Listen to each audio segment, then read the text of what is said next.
தமிழ் மக்கள் சுதந்திரமாக வாழ வேண்டும் என்று சொன்னால் தமிழில் தான் ஒரு தீர்வு. வெளிநாட்டிலிருந்து எங்களோட மக்கள் தாயத்துக்கு போகலாம் வரலாம், அது ஒரு விஷயம். ஆனால் இனவாதம் என்றது அது இப்போ சிங்கள மனங்களிலிருந்து மாறப்போவதில்லை. இவ்வளவு காலம் செய்த தீர்மானங்கள் அதிக பலனை எங்களுக்கு தரும். நீதியை பொறுப்புக்குள்ளே எங்களுடைய மக்களுக்கு கொடுக்கவில்லை.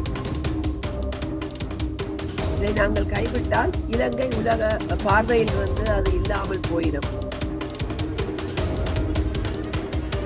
காணாமல் ஆக்கப்பட்ட உடல்களை கண்டுபிடிக்கிறார்கள், எலும்புகள் இருக்கிறான், அது யாருடையது? எனக்கு மாறுபட்ட சில கருத்துக்களை நான் முன்வைக்க விரும்புகின்றேன். சில கசப்பான விடயங்களாகவும் இருக்கலாம். ஆனால் இதுதான் மனித நேயம் படுகொலை செய்யப்பட்ட ஈழத் தமிழர்கள் அங்கே அடக்கம் செய்யப்பட்டதாக கூறினாலும் அது படுகொலை செய்யப்பட்டு புதைக்கப்பட்டது. ஈழத் தமிழர்களுடைய எலும்பு கூடுகள் இன்று சாட்சிகளாக நாங்கள் வருகின்றோம் என்று வெளிவருகின்றன.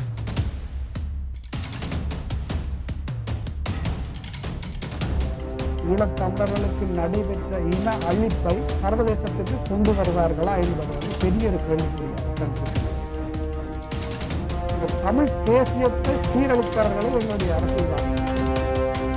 குற்றம் செய்தவருடைய நீதி எவ்வாறு நாங்கள் நீதியை எதிர்பார்க்கிறோம் அந்த தாய் இப்போ சாதாரண தமிழில் கூறியிருந்தால் அது மிகவும் ஒரு ஆணித்தரமான ஒரு வார்த்தை. அதாவது இந்த குற்றங்களை செய்தவர்கள் எவ்வாறு அவர்களிடம் நாங்கள் நீதியை எதிர்பார்க்க முடியும்? ஆனால் இன்றைக்கு எங்களுக்கு 2009 நடந்த முள்ளிவாய்க்கால் இனப்படுகொலை எது தொடர்பாகவும் எங்களுக்கு எடுத்துச் செல்வதற்கு எங்களுக்கு ஒரு நாடு இல்லை. இன்றைக்கு தமிழனுக்கு ஒரு நாடு இல்லை. இன்றைக்கு எங்களுக்கு இருக்கிற பவர்ஃபுல் ஓரளவுக்கு அதிகாரத்தோடு இருப்பதென்றால் தமிழக அரசு தான் இன்றைக்கு இருக்கிறது.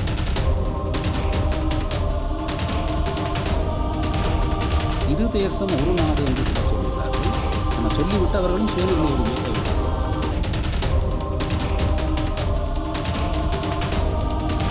தமிழ்நாட்டை அப்படி மாநிலத்தை கலைக்கின்ற உரிமையை மத்திய அரசு வைத்திருக்கிறது. அதே போல இலங்கையிலேயும் ஒரு சோஷியல் கான்ட்ராக்ட் இல்லாமல், ஒரு சமூக ஒப்பந்தம் இல்லாமல் அரசியலமைப்பு எழுதக்கூடாது.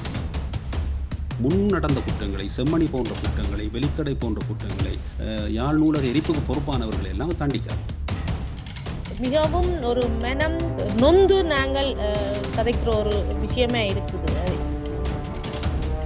தமிழ்நாட்டிலே எங்களுக்கான ஒரு பலமான ஆதரவு தள வேலைகளை நீங்கள் கொண்டு போக வேணும்.